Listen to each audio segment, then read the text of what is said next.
We are about to have our chapel speaker, and John Boyer will introduce his daughter and our presenter today, Yvonne Boyer.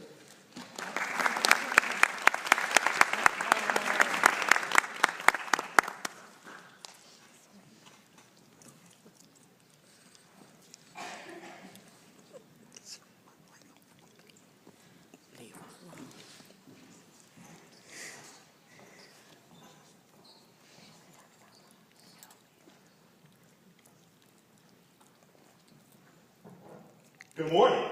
Good morning. First of all, I have a question to ask. Is this a room full of women or young girls on fire? Are you on fire? Yeah! I'm sure you're on fire. Your brother's crazy. Well, it is my privilege to introduce one of you who's on fire. This one that I'm going to introduce happens to be my daughter. Born July the 30th, 1997. And actually, she was on fire even in the womb. Her mother read to her and sang to her, and she kept kicking while she was hearing all of these books her mother was reading to her and all these songs her mother was singing to her. And then apparently, when her mother had these urges to eat spicy food, well, Yvonne really likes spicy food. But beyond that, even as a child, you know, she really didn't even cry much. She was forever smiling, forever laughing. And she even showed that she was on fire a couple of times in life. She was actually hungry, so she's a baby. She would actually go to the refrigerator and get her own bottle. Once she was done, she would hand it to me and it's like, yeah, I guess you're done.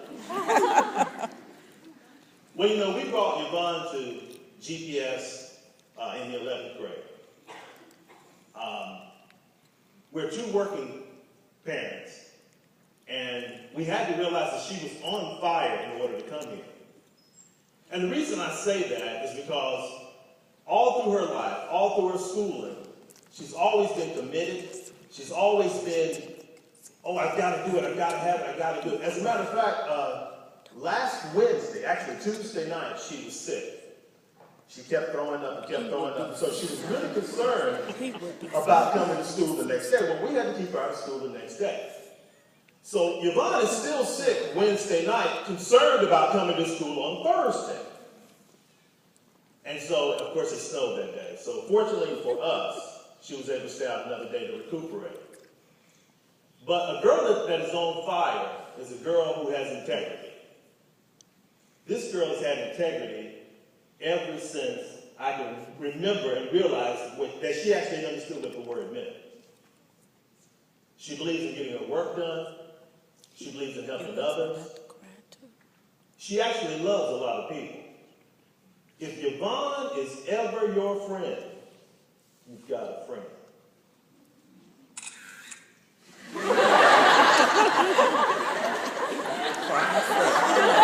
Well, amen. Also, if you ever need any kind of help, she's a person with compassion. She's a person with love. She'll show you that compassion and love. Now, I know Dr. Graves is the president here, correct? I'm correct, right?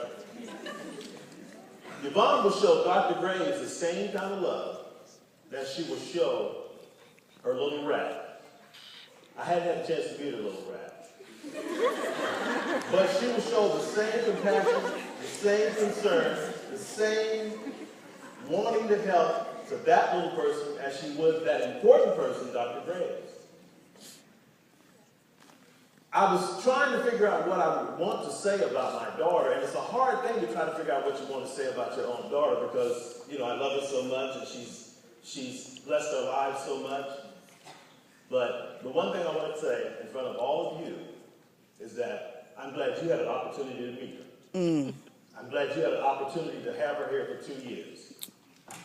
She's going to leave here in May and go on, but I believe her footprint will still be here when she leaves. Ladies and gentlemen, I introduce to you my lovely daughter, Yvonne Alexine Boyer.